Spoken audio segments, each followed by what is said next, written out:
We're really excited to have Kevin and Heather joining us today. They have a great story and also a lot of learning opportunities that I'm really excited to dive into. So to get started, Kevin and Heather, can you please tell us a little bit about yourself? So, hi, I'm Kevin Joseph. I am a pediatric neurologist, and I specialize in epilepsy and sleep. I'm at a county hospital associated with University of Washington.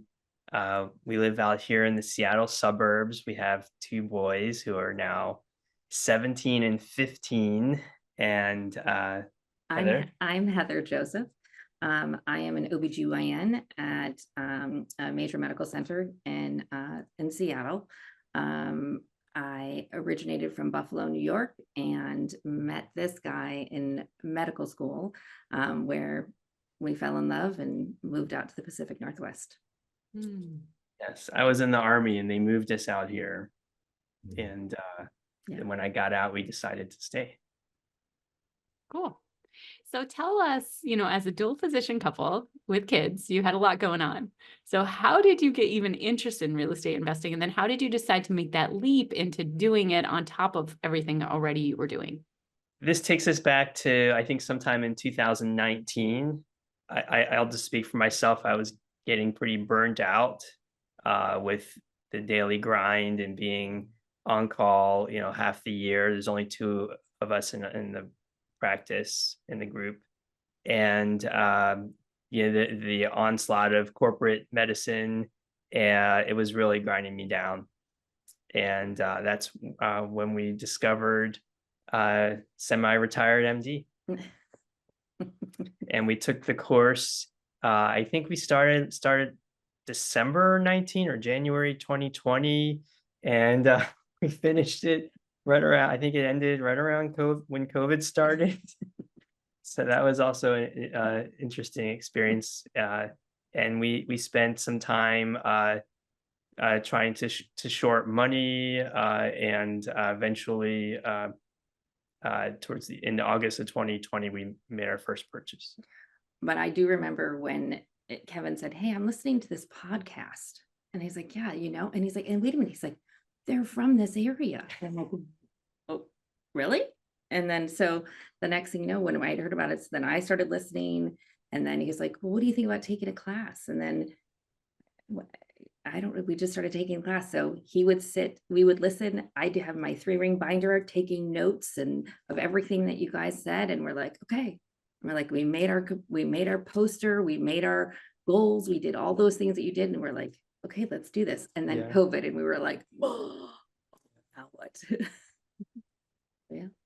Yeah. So tell us about looking at properties during COVID and tell us how you made that leap in a time where, I don't know, I'm interested. I know it was a local property, right? Your first one. So were you able to go see it? And tell us a little bit about that journey. Okay. So the first market that we chose was actually Spokane. We were thinking that we wanted to focus on long-term rentals that could be for medical students. So we're like, well, who could we, in the process of this, I wanted to help people out. And it was either medical students came to me, and my idea were like traveling nurses, because that's what we were kind of in. And when I was in medical school, I did not live in a very safe place. So Spokane was the first market. And then when we traveled out there with the Clorox and Lysol in hand, and the boys, we stayed at a hotel there, and we tried to tour around, and we met with some real estate agents, and they showed us places, but no one was really selling. Like, it was just, everything shut down. So we were like, okay, really, this isn't going to work. Like, we didn't find anything there. So then we came back from that trip, and we're like, okay, let's explore other markets. And then we met Cocoa. Yeah, we met Cocoa through your class. So we reached out to Cocoa, and we're like, okay, this is what we're looking for. This is what we have. This is this is what interest we have. And then Kevin was the one that said, hey, what if we look to helping military families or military people? And so I was like, oh, I could do that. Like, I could definitely do that and provide better housing, nicer housing for military personnel and families. And then that's when Cocoa showed us the Lakewood property. So that's how we started with that. It's so beautiful that you really started out with blending that, helping others, like very much a forefront. Do you think that came from being in medicine, or why was this such an important part of it to you guys? For me, I grew up with a single mom, and it was just the two of us, and we didn't have a lot. And so I feel like if it wasn't for her and her family, that I wouldn't be where I am today. So I feel like I just wanted to pay it forward. This is it's just who I am. It's what I do and so everything that I do is just trying sincerely to pay it forward. So that's what motivated us to keep doing this. So this first property was a 12-plex, and that's a pretty big jump to go from owning nothing to a 12-plex. So tell us about how you made that leap in your minds.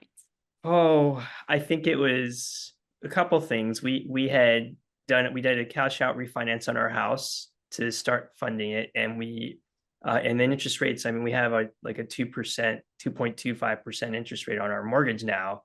So we ended up actually decreasing our monthly mortgage payments, and we pulled a ton of money out of the house at the same time, just because of the luck of the timing of it.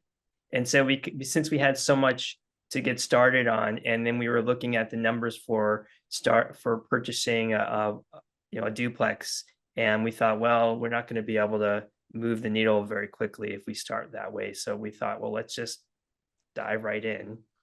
And Kakoa was a great mentor and very supportive of that move. So Tell us about that first property. Any big challenges, or was it pretty smooth sailing? And how did you find it? Well, Kakoa found it for us, and I don't even know, did we go visit it before we put an offer down? I don't think we did. I think we were in Chelan when that started materializing, which is a few hours away. We were on vacation at the lake. That's a recurring pattern with us.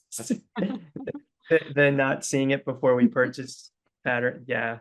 So challenges. We knew up front that it was going to need a new there were two buildings, and they were both going to need roofs. We knew that there was going to be a lot of work inside, interior renovation. So there was a lot of potential to really force some appreciation in there. We were a little concerned about the neighborhood. The property is not on the street. You have to go behind another property to get to it. And we were worried that it was going to be there was some crime, but actually, in retrospect, we've actually heard from tenants that they really like that. It feels safer there. And why did you decide to buy this property? What was it about it? Well, it was the right location. It was the right price. And I feel like our team had, when we came out with our contractors, had a vision and of what we could do to make this property better, and potentially in the future even expand on that property, because there's so much more land to it that we were exploring those options as well. So there's just room for growth, and there was room for in many ways. Many ways. So that's what we did. So we had a team in place. It's not the same team we have now, but we did have a team ready to go, and they definitely got us started. And also all of the units were full. That was a big plus. Yeah. Did you have any trouble related to COVID? Yeah, we did. We had a few tenants who were not able to pay.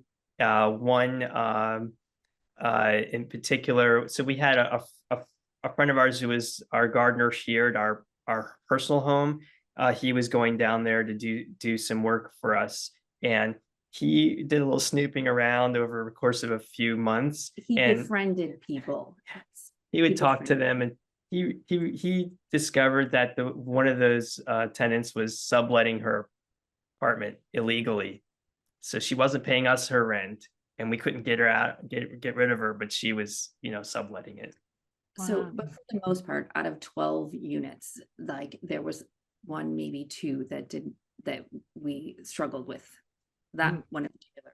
But for the most part, I feel like we we were lucky. Yeah, and we actually ended up, by the time we were able to, things were COVID was over, and we were able to sort of try to resolve these issues, and we actually talked to the property manager out of going after them for the money. We just said, let it be, let bygones be bygones.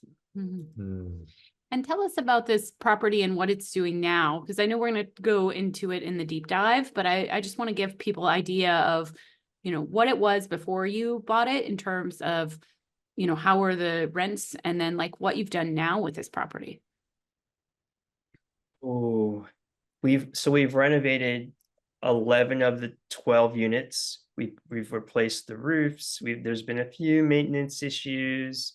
We added washer dryer to 2 of the units, which was a big deal. And yeah, In the process of remodeling, we've taken out all of the rugs, put in hardwood floors. We've completely redone the bathrooms. We've upgraded all the kitchen appliances. We've done all like new paint. So most of what we've done is interior. We haven't done so much with the exterior because it was painted before we purchased it. The yard work has been huge. We've opened it up so that people can have, they can have picnics outside if they wanted to. There's because before it was just overgrown with blackberry bushes and just, it wasn't usable in any way, shape or form. And so it provides more space for them and their dogs. And that's what your partner did. Oh yeah. And so we purchased it in August of 2020. I believe it was about 1.3 million. And we refinanced it in 2022, which is a little early, but we made it happen. And the value at that time was estimated at 1.8 million. Mm-hmm. And I'm thinking it's worth 2 million now, but I'm not for sure. Mm-hmm. Yeah. Wow. Sounds like a great improvement. I'm excited to kind of see all those pieces and your cash and cash calculation. So now you have your 12plex, and now you jump into kind of a different area. So tell us about that. So we like to stay in Airbnb type of places, and then we learned about so we were all kind of thinking like we'd like to own one of these and rent it out, and then we learned about the short-term rental Loophole, and we started pretty intensely looking for places near us. We like to go skiing, so we thought we'd someplace close by, and we actually put in a couple offers down, and didn't quite work out. And then we were outbid because it was just cash. It was cash offers, cash offers that we could never. This is 2021 now, right? 2021 was a crazy market. Yeah. Mm-hmm. And so this is now a year later, so August or so of September 2021, and we watched one of these videos, and one of the people you interviewed was investing in Oklahoma, and I reached out to him, and within weeks, we had, without ever visiting Oklahoma, we put an offer on a property. Never stepped foot. I never had been to Oklahoma. I never had even heard of what he was saying. And again, we were on vacation, and Kevin's like, "Hey, what do you think about buying a property in Hochatown, Oklahoma?" I was like, "I'm sorry, what? Where?" So yeah, that worked out really well. Yeah, it really did. And we have, if you want later, we have the cash on cash calculator for that. And then we bought that on a sight unseen as well. The first time I'd ever been to Oklahoma was actually to go see this property, to move, basically, stock it and rent and remodel it. That was my first time. And can we talk about that a little bit, buying something sight unseen? Like, how did you get over what a lot of people have is discomfort over buying something sight unseen? Well, I think our first experience with the property in Lakewood kind of primed us for that. I think we had some experience realizing that, okay, this is going there and seeing it and touching it doesn't necessarily help us make that decision, the business decision. So it was really the numbers and yeah. And also the team, which is team, something that we yeah. should have, well, that's for later, but the real estate agent that we had met down and through there in Oklahoma, she was our boots on the ground person, and we had a relationship with her, and she was the one that helped us to make those decisions. She was the one that actually went over there and like took pictures and videos and things. So just like what Kakoa did for us for the property here in the That's Seattle true. area, we had someone there. So that it was having that. Right. And so that's true. I forgot about that. Relying on those videos, talking with the inspector, asking the same question over and over again to make sure that we're all understood, and there's definitely a bit of a leap of faith. Mhm. So it sounds like you bought 2 short-term rentals pretty quickly. Yeah. So we bought that one in September 2021, and then by November, so because the interest rates were so great, we thought, well, let's build a cabin there. The market there was great. And then we'll do a cash out refinance and get all our money back and still have a really great mortgage. That plan didn't quite work out in terms of the with the interest rates and the refinancing. But so in November of 2021, we started the process of having another cabin built. So the one that I think we're going to talk about, they eventually broke ground in February of 2022. Okay. So you used the short-term rental tax loophole in 2021 with the first cabin that you bought. A lot of people have a lot of concerns about, like, if you're living remote from a place, how you get your 100 hours and more than anyone else. So can you talk to us a little bit about how you guys did that? We got a lot of it just from going out there and spending time working the property, getting it up and running, online, learning how to market and learning how to get things on Airbnb and VRBO and doing our own.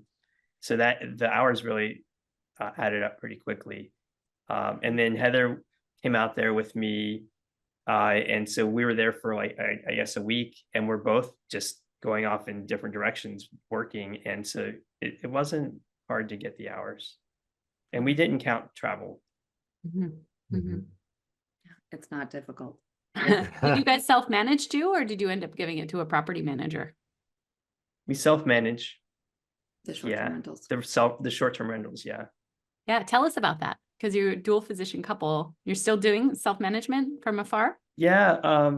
I was thinking about this the other day because I think the customer service part of it, just at least for me, comes sort of naturally. I think because I spent so much time waiting tables and working in restaurants, and I wasn't very good at it, but so that part I think comes easily. He dropped things a lot. He's very good at it personality wise. He just dropped a lot of things when he was younger. Jeez. So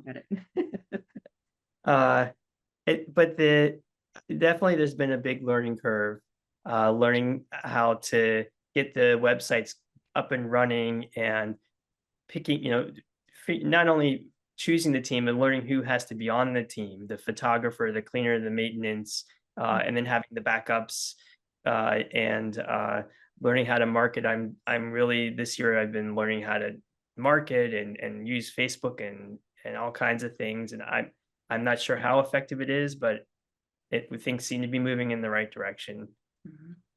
A lot of he's taken a lot of initiative to like self-taught, like how to, I feel like he's getting a marketing degrey. Like he's got him. No disrespect to anyone that does actually have them, but I mean, I've never, like, it's like a crash course in marketing. Yeah. I think also that with us, we go to Oklahoma twice a year now, just to like check on the properties, see what's needed, talk with our team, take the team that we have there, we take them out. We've met, we meet with all of, like, the cleaners, our maintenance guy. I mean, I don't know what we would do without them, because they really are pretty spectacular. They're pretty spectacular. And I think that having that again, having those relationships and that connection and having that mutual respect for each other really does genuinely, it helps us to do this too. Yeah, there's been a lot of A lot of challenges over the last couple of years, and Heather and I have talked a lot about it, kind of coaching each other through it. And I think that we're always trying to do the right thing and be good to other people, make the right choice, treat people well, and I think it's worked out. I think there we've seen it in certain situations where we've chosen to take one path, and we've seen other people choose another path, and I think it's worked out in our favor. Yeah, can you talk about some of the challenges? Because you've been developing short-term rentals now, which is a totally different space. I mean, it's got additional risks. It's definitely more work. So talk about some of those challenges and, you know, what kind of learnings have come out of them, that if somebody goes to develop a property, what they should be thinking about, please. So the properties that we built were two different builders. And I feel like something that we need to learn from our mistakes is that you really need to do your background checks. You really need to do like asking for references and making sure that these are the people that actually do what they, you know, they're qualified for the job and they can actually do the job well. Don't take things for just face value. Because that's where we were burned. I mean, with the first builder, we at least got to see other projects that like other houses that they built. But deadlines were extended over and over again. All the things that they promised to us fell through, or like they promised, for example, weekly videos, or they promised updated emails every week. And I think we saw like, Never happened. I don't think it ever happened, actually. I don't know of any videos that they actually sent us with the first builder. The second builder, we did some basic interviewing, but it was not, unfortunately, they were poor business people.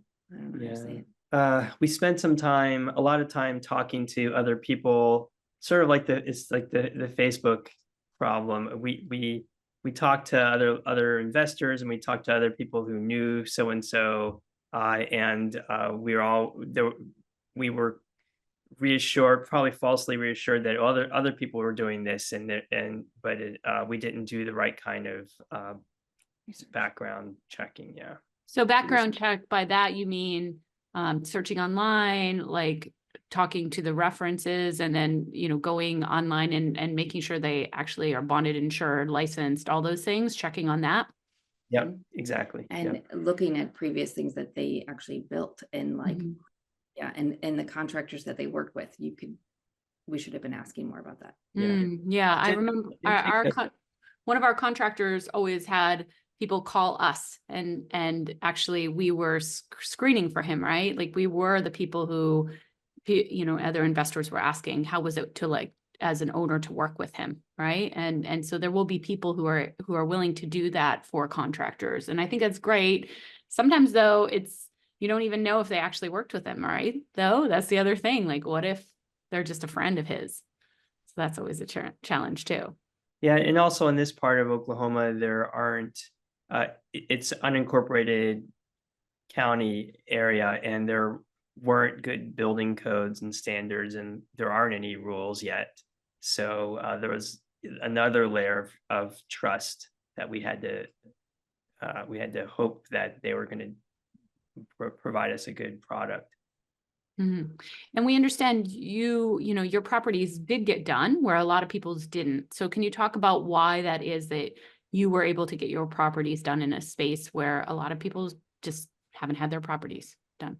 He is respectfully persistent. Yeah, I mean, I went out there 4 or 5 times last year over the course of not even 6 months, like monthly. I was out there talking with them, meeting with the contractors, bringing chocolates and a bottle of wine from Seattle, going out to dinner with them. And then I know that there were delays, there were increased carrying costs, there were increased costs for things that we for builds, parts of the build that we weren't anticipating. And that was, that made us upset.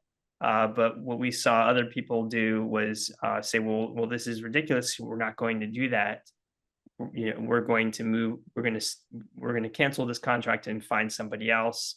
But what I think the pitfall there is that you still end up incurring those costs. It's just in a different way. And in my personal opinion, we did in a less expensive way. Hmm. I mean, we also, when we were looking at this property, I mean, we gave ourselves a buffer, right? I mean, a financial buffer to be able to say, okay, if it's not going to, we probably will take longer, but how much longer? So we at least financially had that buffer. And I not kid you not even just the visits, like Kevin was on the phone with them weekly, sometimes twice weekly, trying to be like, okay, how's it going? What are we doing? Anything I can do to help? Like, we were like, and it was just constant communication. Is it a respectful, persistent pain in their side? Well, I also think that what I hear is an understanding of what was going on at that time, which was, and still going on, is the inflation, right? I mean, the materials costs going up. And I know from personal experience working with a contractor, very similar situation, who I connected with and had a heart-to-heart, and he just opened up and told me that all his contracts he was upside down on because of the materials. He underestimated, right, the materials, and he didn't anticipate inflation. And so I think what I heard was your understanding of that situation, and saying, okay, let's work together. Let's figure this out. And whereas other people were like, no, it's in the contract, it's a contracted price, you need to deliver, right? And so I think that sounds like, to me, one of the big reasons why you were able to kind of get this completed, because you were one of the few people working with them. Yeah, and we heard that from them. They Yeah. told us that. And Both builders. Yeah. And then the other part that we haven't brought up is that because we were able to get the cabins done sooner, we were able to start renting them sooner and earning income on them. What would you say about development in general? I mean, it's got such an upside because if you do it right, the cost of building, it has so much the value of the property that you get it's such a big I don't know Difference between the value of the property after it's finished versus thank you. the how much you spent on it, right, to build. Right.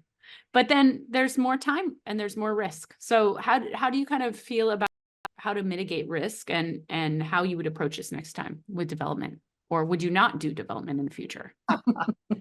Would we do this again? I don't know. I don't know. I don't know if we'd build again. To be fair, I mean, to be quite honest, I was like, we need to figure out a different adventure. I think we learned a lot. Would you build again? Not right now. I don't think I'm of the mindset to do that. One of our mentors, Keith Cunningham, says that building or starting a business is like going to the airport and you see all the airplane on the tarmac in 4,000 different pieces, and you have to put it together, you have to fuel it, and you have to learn to fly it. Whereas buying something that's already operating, business or apartment building, is like jumping into the co-pilot seat and taking off, right? Like, and the co-pilots and the pilots there to teach you how to fly. And so it's just a different level of risk and work. And so it's just different. And maybe it's not something you want to do right now. Again, it sounds like. Well, there's a lot of additional risks that you have to take into account. And like you guys were thinking, at least this is what I heard, was you were thinking that if you can build it quickly, refinance it, right, at low interest rates, right? You didn't anticipate interest rates and going most up. people None of didn't. us did. Yeah, none of us did, right? Most people didn't anticipate interest rates going up that rapidly, and so so those are some of the risks that you're kind of dealing with. And you can't control all of them, ultimately. Yeah. Those are things that I agree. You can't control those variables. I think maybe if you ask me that question in a year or two, or whenever we end up either refinancing on these properties or selling them, and we realize the profit there, I think I might have a different opinion, but I don't know. I mean, it's great. We have a lot of equity in both of these properties right now, all of them, all four of them.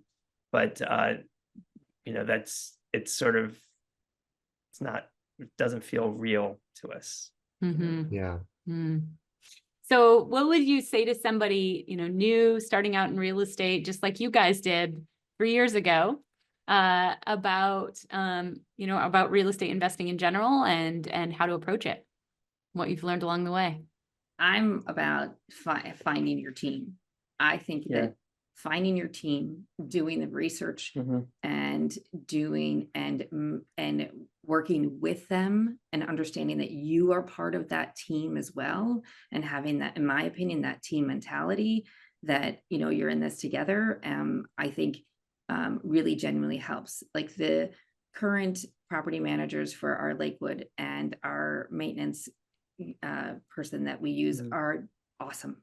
Like we've been very happy with them. We're super open communication. Like we talk with them. We don't, I mean, they keep us informed, and like, yeah, I mean, it's really great. And same with our team that's in Oklahoma, taking the time though, and know that, there's going to be mistakes. Like you're going to make mistakes, and maybe that things didn't work out, but it's not, but I mean, it's a relation, it's a business, and it's a business relationship. Yeah. But at the same time, it's got to be mutually respectful. So I think the team is a big factor in helping us succeed. Yeah. I think that's the other piece I totally agree. Not other piece of advice I would give them is that this is a real estate investment. It really is a way to generate wealth and generate generational wealth that you can't do in your doctor job. So I think having confidence in that, it will help people get started. I think the other thing is just also just having a little bit of a buffer.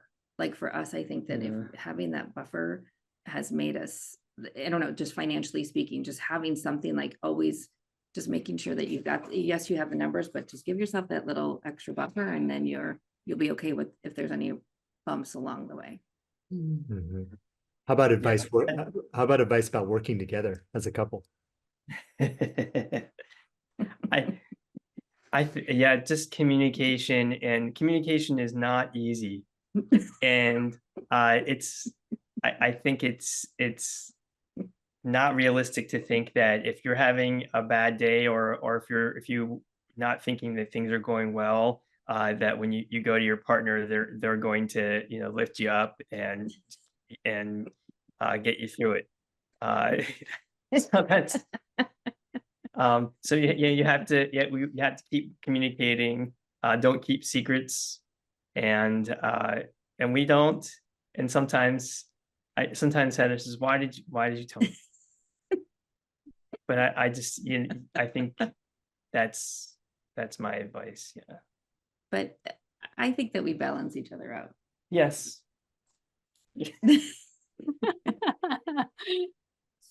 There's just a little bit of craziness in both of us.